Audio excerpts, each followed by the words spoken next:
Wonderful, babe. I don't know, I think. Good morning. Hello. Good morning. Come on over, babe. Hello, everybody. Oh, it's happening again, the format. Here, sit down. You want to come sit down? Just wait a second. Calm down. All right. Get you I'm in so here. excited to show. Let's see who's here. Good morning, everybody. Hi. Okay, wait. Let me say good morning to everybody. Ow. Look at my format's still wrong. I got to have you fix that for me, Teddy. Good morning, Linda Hi. and Kira. Lisa, you see all the people who are here? Good morning, Relda. Kira, Chrissy, Anita, Kirsten. I can't see the top again. I don't know what's going on with my format. Good morning. Good morning, Hi. Joan. Oh, lots of buddies are coming on. Good morning, Linda. You see Linda says, hi, Teddy. Hi. I'm gonna read one. Okay, go ahead, read one. Thumbs Thumbs? up and shared. Thumbs up and share. Thank you so much. Please thumbs up and share. Oh, look at Martha's on. I missed you yesterday, Martha. S. L. Monroe. Happy day from St. John, New Brunswick. It's cut off, but I can see that much. An unshiny day there. Oh, I'm so sorry to hear that. Hi, Cindy in Northern Illinois. Look at Kira says, hey, Teddy. Hi. Do you want to show your thing and then you can let me get on with my life? We're spending some time this morning working on a character from a horror game called Lemonhead. Right? It's Lemon Demon from a... Lemon Demon, sorry. Yeah, it's a Lemon All right, off you it's go. Lemon Demon from a musical Lemon Demon. game. It's So, Lemon Demon yeah, from begs the musical question, game. is this normal? Is this normal? I have Teddy with me today, as you can see. Good morning, everybody. It is a beautiful day here in Connecticut. But from what I can see on the news, it's not going to be a beautiful rest of the week. Bummer, because my mom and I, reminder, are leaving for Cape May tomorrow. So to be continued with coffee time episodes. I'm going to check out the situation with the sort of Wi-Fi and how good it is, and I'm going to bring my computer. And there's the possibility. Oh, thank you, Martha. I loved yesterday's episode. I loved it. If I do say so myself, I loved it. But I'm going to see how it goes with that. There's a possibility, but stay tuned. You know, this morning was the first morning I put on my big girl pants, woke up early, and figured out how to create a blog on my own website. That really took a lot of, it was very taxing mentally, but I did it. I did a blog that had to do with the dyeing class that I announced, like the Dutch flower gardens, real colorful class that crosses with some Vermeer colors. I did a blog about that. So I thought, you know what, I'm going to get in the habit of putting a blog up there. It's on the Ribbon Candy Hooking website, and I'll post it in the Facebook group too, Rug Hooking and Punch Needle Club. And it's a good way to communicate too for people who are not on Facebook. If I get in the habit of putting blogs up there when there's changes in schedules or when there's a pop-up event, which I'm going to do more of, I have the ability now to be able to just log on if you're a subscriber and say, I'm going live, I'm going to this shop, I'll be there in 20 minutes, I'm going live in 20 minutes, everybody who's free, pop on kind of thing. So there'll be more and more in that as, number one, the good weather continues, and number two, life returns to semi-normal, still being so careful and knowing nothing is for sure, but returning to semi-normal and kind of chomping at the bit to get even to semi. So, oh, good morning, Suze. So it was a fun episode yesterday.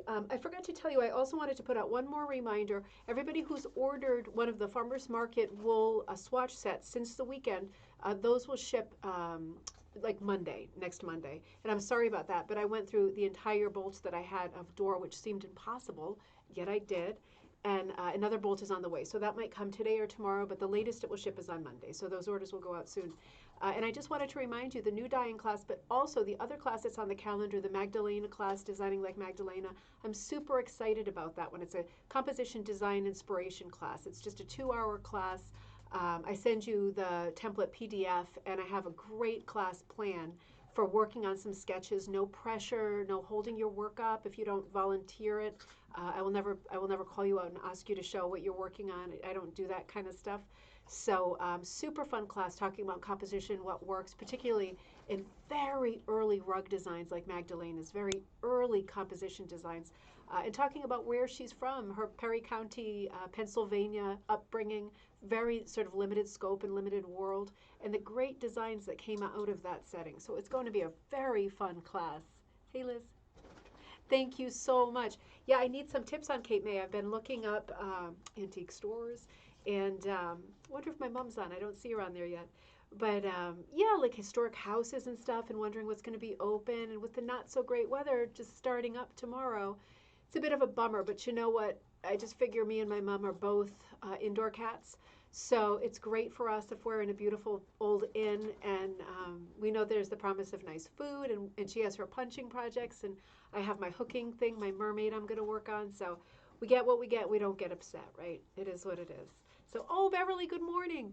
So yesterday we were talking about this Maine mission, the Maine mission, the hooked rug mission.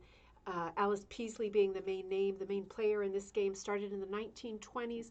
And we started off yesterday's episode. If you watched it or if you have had time since to watch it, I'm going to change my glasses. We talked about her being the sort of the kingpin, the main player in all of these stories about missions. There's always got to be one person who goes above and beyond what everybody else could do or has the possibility of doing. Right person, right place, right time, right amount of energy, willingness, spirit, everything. Hey, Mom. And for this story, the person is Alice Peaslee. And we talked a little bit about her early life yesterday.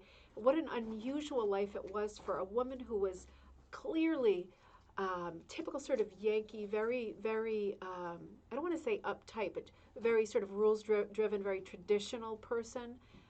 How she had a long separation with her husband, was sort of here or there, very spotty, and ended up separating, and he ended up dying quite young. He was, if you remember, the lighthouse keeper. Ooh, Ebbet Room, pricey but special. Oh, good one, Liz. Yeah, I'm wondering if anybody, Cape May wise, maybe it's this place, but I was thinking it might be nice to go to like a tea room for a high tea. We're not barbarians all of the time, and I know my mom loves a good high tea, and I do too. So I would love to find something like that too. But we were talking about how, as straight-laced as she was, how she really deviated from the norm at that time, particularly being a woman in the 1920s in a very remote area. We are talking about the Jazz Age, but we're not talking about Manhattan. We're not talking about, if you picture the way people dressed in that whole flapper era right before the stock market crash in 29, that was a very lively world. It was filled with skin and drugs and fashion and bootlegging and crime. I mean, it was a very modern world, and in Maine it wasn't. They were still dealing with no electricity, and it was a very sort of pioneer world still. Hi, Anita. Thank you. Oh, hey, Anne. So I mean, she's a very strong person to come out of this sort of crucible and be as strong and as focused and as driven as she was. Because if you remember, she does not come from money. Her dad was a barber, and she's a school teacher. She does not come with like funds. She's not a socialite. She doesn't come from that world. She will figure out how to do this mission thing. She'll give it a shape. She's aware of the Grenfell mission. She's aware of it because she remarks on it many times about how the Grenfell rugs are kind of eclipsing or stealing the show on her territory, which is kind of fair enough because the Grenfell rugs are coming down from Canada and being sold in the places where Alice would have liked to have sold the Maine rugs, right, in Maine. So she had a sort of she was a bit disgruntled about that dynamic, and I think rightly and fairly so. She wanted to make sure there was a good market for the rugs that they were making too, and that her women were being represented. She didn't have that sort of social footing. She didn't have that entree into society and department stores and places where you could just walk in as a person of a certain status and say, I would like to sell my rugs here. Bring me the person I need to speak to. She didn't have that to start out with. But she makes it work, and she is an extraordinary person.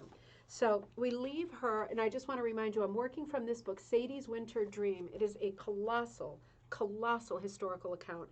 Not a huge book, but a beautifully written, really, really proper academic work, well researched by Judith Burger-Grossart. And I'll just repeat, I posted it in the group too. This was a 2016 Maine Literary Awards finalist.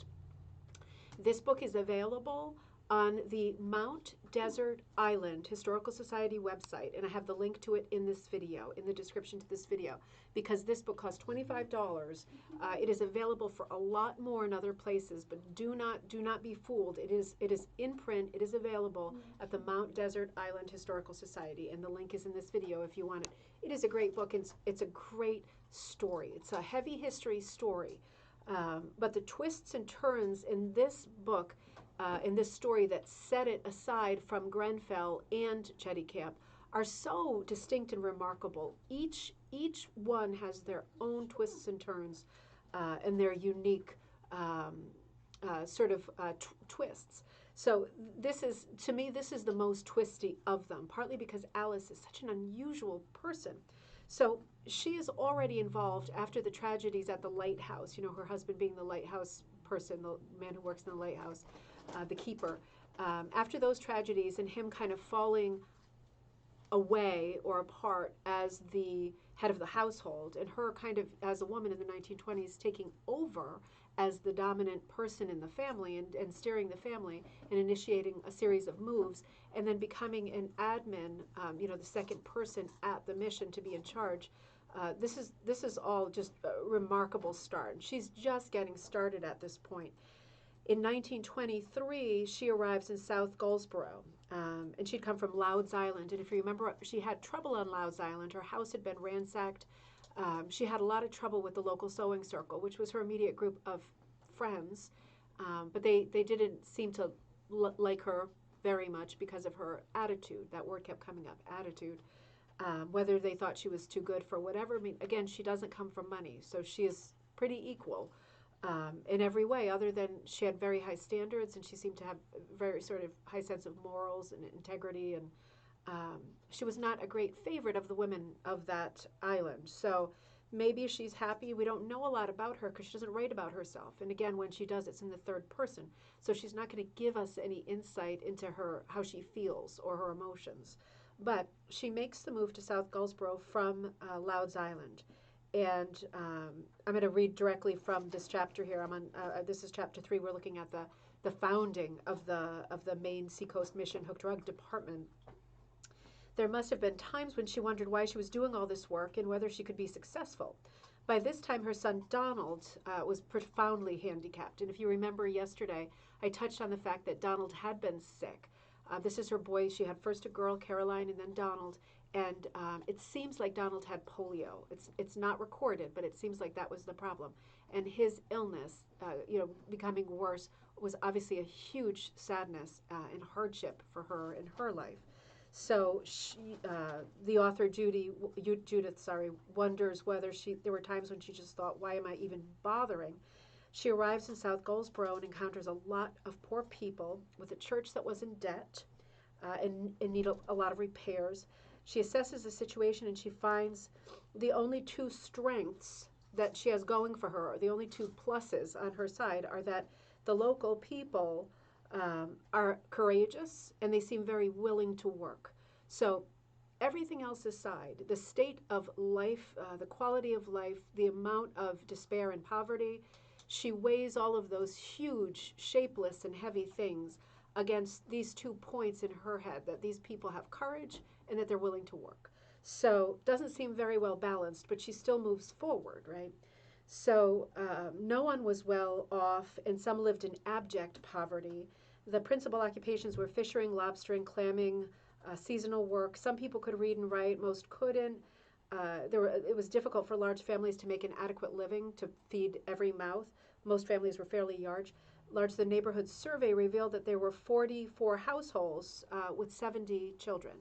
So, yeah, it's going to be tough for these people. It was a sparse community, but it was a cohesive community, meaning they had the church. It was falling apart, but it existed. They had a school, same thing. And there was a social network in that the women were aware of each other, knew each other, and again, had a social circle that was like a sewing circle, right? Different place, same setup. So there is a social element to life, even in a community this small and troubled. Walter Bunker, who's the 85-year-old grandson of Mary Ann Hooker, who I probably won't get to today, but is spoken about at the end of this book. There's a few of the women who were prolific rug hookers for the mission, and they're written about at the end of the book by Judith, and they have beautiful stories, and Mary Ann Bunker is one of them. So her grandson at 85 is telling the story of what life was like when Alice arrived in the community, and he says there was just a lot of misery back then. By the age of 7, I was like a man, clamming, wooding, and the like. Leisurely childhood fun was rare. Necessity demanded that everybody work hard. and health was precarious for all. So when I fast forwarded, and when we get to it later, to Marianne Bunker and some of the other women who were prolific hookers at the mission, it's like every single one of their stories involved crazy amounts of death and loss and losing children, because without having a normal quality of life, normal things to eat, normal standard of living, human standard of living, people become sick and they die. There's like, outbreaks of tuberculosis, all kinds of social diseases, and people will just drop dead left and right, like it's not human life. So this is the story that she walks into. Despite the many burdens, the South Goldsboro women were eager to work, and they responded positively to Alice's ideas. She tells us that a few women remembered that in the years gone by they had hooked some rugs. Years ago, when things were a bit better, because it had been like a landslide, in recent years. But years ago, some of them had memories of family members or even themselves having hooked a rug in their spare time, which doesn't exist anymore. So some of the women were able to go back to their old work boxes, find some old hooks, find the bits and pieces they had used at one time. For those who had no experience, they put their husbands to work, and their husbands were very eager to get this thing going too, because they saw this as maybe their only hope for getting, Teddy, I'm talking, supplement income to make the standard of life decent, bearable. So they were very willing to bend the nails and to carve the hooks, the handles, and to make the hooks for their women to get them going with their supplies. And in this moment, the Maine Seacoast Mission Hooked Rug Department was formed. And the initial goal of the program was to give the women's means to work to create more income for their families. The mission statement was very clear that it was not about free handouts, and it was not about charity. It was not about demeaning people or lowering their self-esteem by giving them scraps to exist by. It was about encouraging their independence, encouraging dependency, and give a man a fish, right, or teach him to fish, giving them the tools to be able to sustain a future income.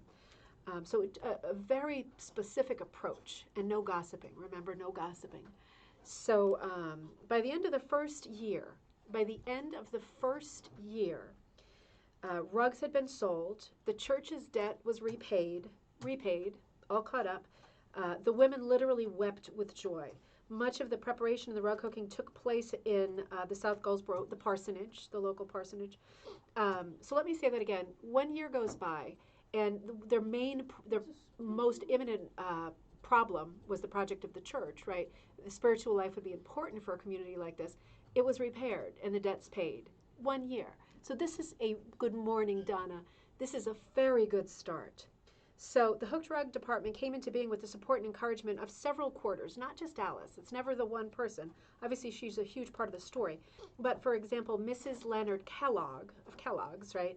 Their summer place is at Mount Desert Island. So she shows up with tons of catalogs and patterns so that the women could study them for new ideas. Because remember, in this mission, people are encouraged to do their own designs, and if they choose not to do their own designs, then they'll be given a design, but they are also given 100% carte blanche to alter the design, to fit their own taste, and to choose their own colors. It's a very, very open sort of floor plan. Hey, Joy.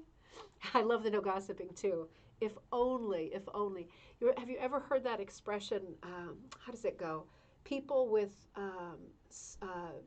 small minds talk about other people. People with sort of average minds talk about events, current events in the news.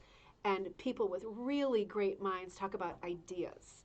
And I love that saying because it just reminds you when you're tempted to say something awful or think something awful, just go to that higher place in you and think about abstract ideas, all the great overarching stuff. It's so much better. But these women were hugely helped by all of these magazines, catalogs. They were creating their own floral designs. One of the signature looks was a floral design with really heavy scrolls. I'm going to show you some of the rugs because it really isn't a signature look, but some of the early rugs are done in this manner. Again, they are aware of the Grenfell mission, and they are aware of other rug hooking companies out there. So being able to look at paraphernalia and marketing is very helpful for them. Peaslee is aware of the Grenfell mission, located in the largely forgotten colonies of Labrador, Newfoundland, And I just want to remind you, Labrador and Newfoundland only became independent in 1949, which means these are indeed colonies we're still talking about. So she's aware of that mission.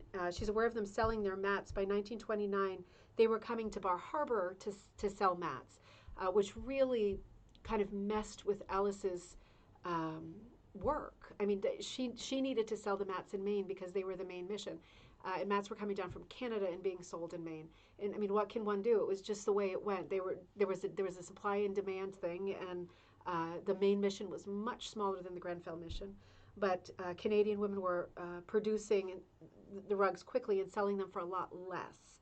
So all of these things became competition, very stiff, direct competition, and really worried and shook the boat for Alice. But again, she persevered again. So let's see, the Grenfell mission. Now, again, she's making the point, Judith, the author of this book, that although the Grenfell mats are costing less and they are there in greater numbers, they're very different in the way that they look. The women who are doing the Grenfell rugs, I'll just remind you that the teachers who are teaching and designing are trained in the arts and crafts style. And again, in the Maine mission, there isn't a style. People are able to draw what they want, or they're given a pattern that someone else has drawn, and they're totally free to alter it. So we're talking about a very different style. If people are looking for the rugs that look a lot more kind of finely manufactured, finely done, Teddy, I'm doing a show. I think he locked himself out of the room, and now he's trying to get back in. Then they might not want one of the Maine mission rugs anyway, if you see what I mean. So even though it is direct competition and they're both rugs, they are very, very different in their appearance and style. And again, we're going to look at the rugs in a minute. So as far as Alice Peaslee goes, you know, she isn't trained. She's the daughter of a barber. She's a school teacher. But she says of herself, one of the few times she speaks of herself, she's talking about herself in the third person, she is simply a New England woman who loves hooked rugs. As a child, she put in the groundwork for her grandmother. That means when her grandmother was hooking rugs, Alice did the background. She did like the wide open backgrounds, and her grandmother did the fiddly parts. So she grew up doing that. Because of the heritage from a coast of Maine grandmother who made beautiful fruit and floral rugs 90 years ago. That puts her story of her grandmother at 1837. And I think I mentioned yesterday, with Alice putting the story of helping her grandmother in 1837 on a timeline, which we rarely have in this era of rug hooking, that is indeed the earliest reference that we have to people rug hooking in the United States. So that in itself is remarkable. Cannot be overstated that is a remarkable bit of information. As the story goes on, as people record stories like Alice's story of the Maine mission, all of these stories that hopefully will evolve and come out of the woodwork, out of attics, out of old composition books, and into print, the more we learn about this era of rug hooking, the more we can put timelines and dates and chronology on everything. But that one sentence is infinitely helpful to anchor our timeline down. That's exactly what we thought it was from a historical point of view, and now somebody's written it down, right? So really, really exciting. So Peasley's grandmother was actually called Dolly Goodhill Withington, and she was born in Rockland, Maine, and lived there her whole life. She was the one who Alice helped put the groundwork in on all of her rugs. Now, Rockland, Maine is very close to Waldoboro, Maine, and I know we've done episodes on Waldoboro hooking, that very high pile sculptured look. Waldoboro rugs are their own beast. They are their own look. They are exquisite. And people were making Waldoboro rugs when Dolly, the grandmother, was living locally. So it is entirely likely that, number one, she was aware of the Waldoboro rugs that were being made and inspired by them, because remember, Alice refers to her grandmother's rugs as being lots of rugs with fruit and flowers. That's what Waldoboro rugs are for the most part, too, with very few exceptions. You don't see a lot of animals or figurals or landscapes. You see a lot of fruit and flowers. So it's not only possible and likely that she was aware of the Waldoboro style, but it's also possible that her grandmother hooked in the Waldoboro style. Now, that is a to be continued because that's not documented. But given the local, the locality of it, given the geography of it, it is entirely likely that her grandmother was involved in that as a hooker. She would have been very interested, wouldn't she, in this new style of hooking that was happening locally. So just in another interesting twist. So when Alice approaches the mission, and she's working in the mission and looking for avenues where she can really help, she's aware of the Grenfell mission, and she decides to start this department of hooked rugs. There is a prototype, right? From other missions, there's a prototype. And she remembers that she has some experience with hooking. Although she's not trained and she's not an artist, she does have some experience, and she will be able to pull on that. Now, she refers to setting up the Department of Rug Hooking as reviving the art.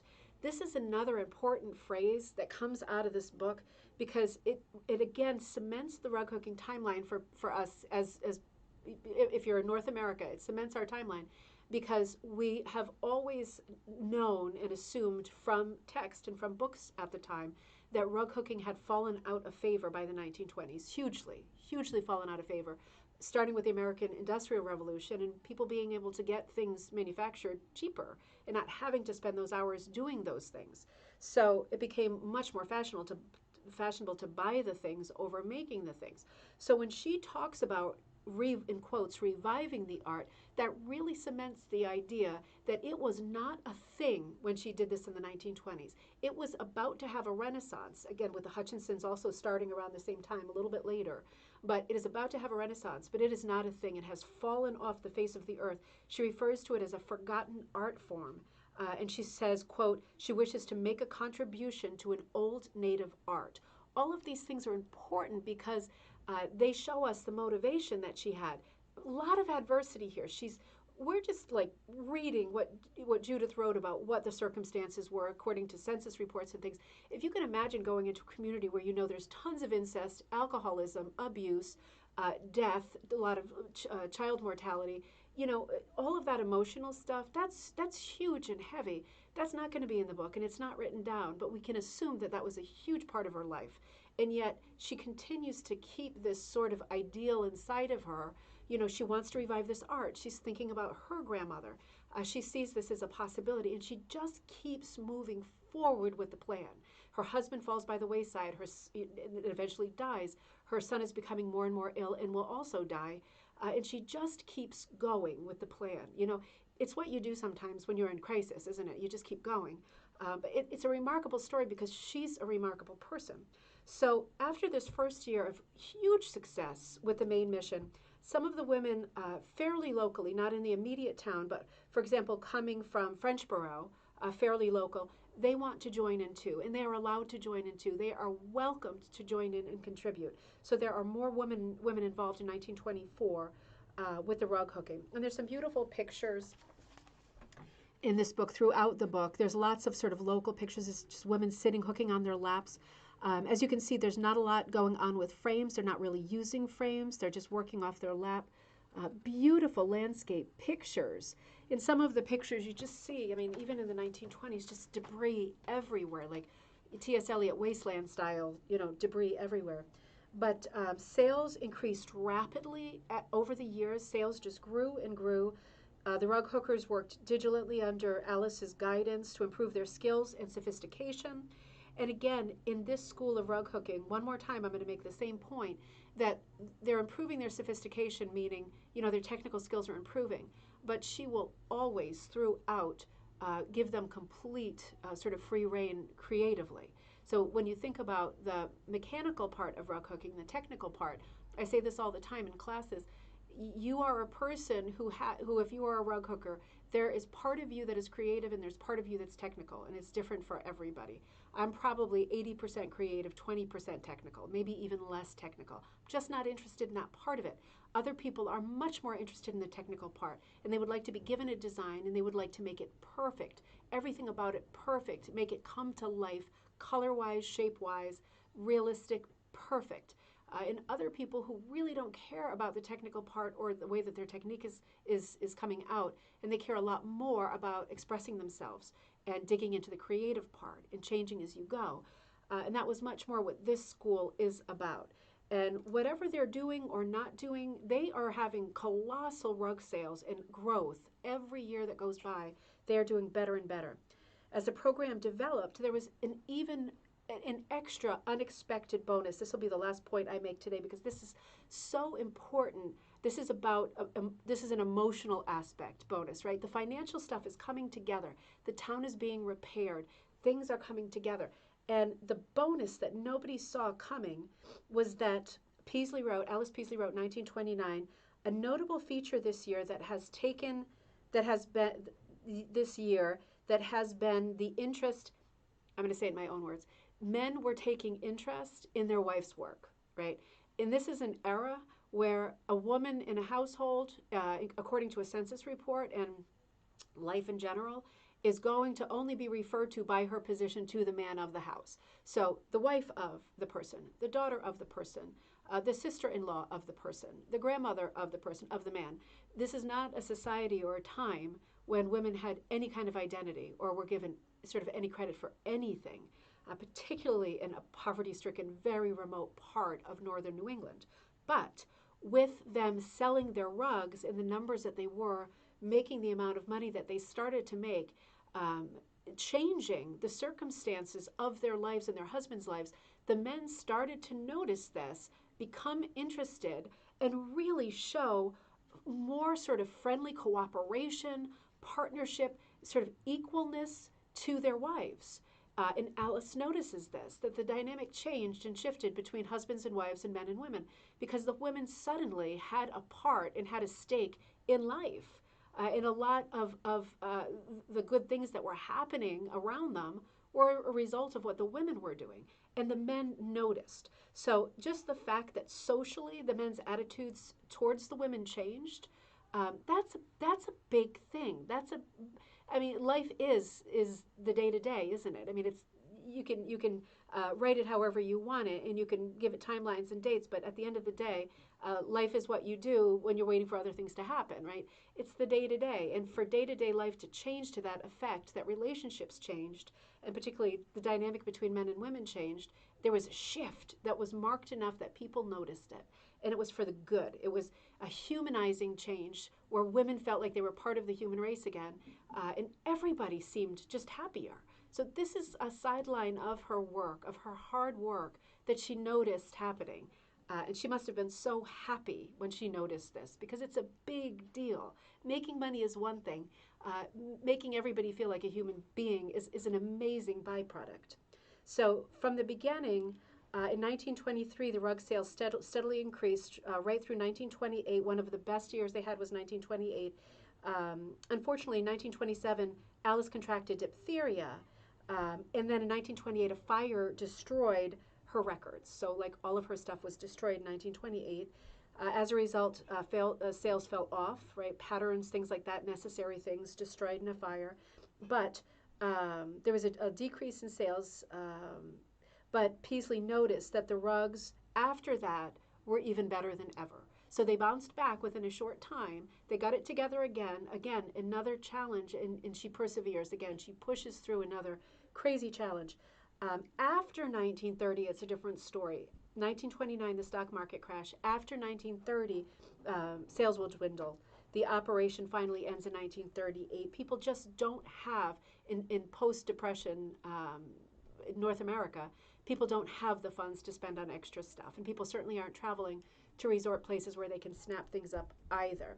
So that really is the end in 1938. In addition, Peasley's son, who had been ill for many years, died in 1931. It was a grave blow to her and undoubtedly sapped her spirit beyond sapped. Despite the brevity of the endeavor, some 650 rugs were made. Only 25 of these rugs are known to exist today. There's a lot more to say on this subject, and we still haven't talked about Sadie, but I want to show you what the label looks like on their rugs. They did very little marketing, but if you can see, that's what the label looked like. Now, again, I want to remind you, when rugs were bought by stores, galleries, anybody, they routinely cut the tag off.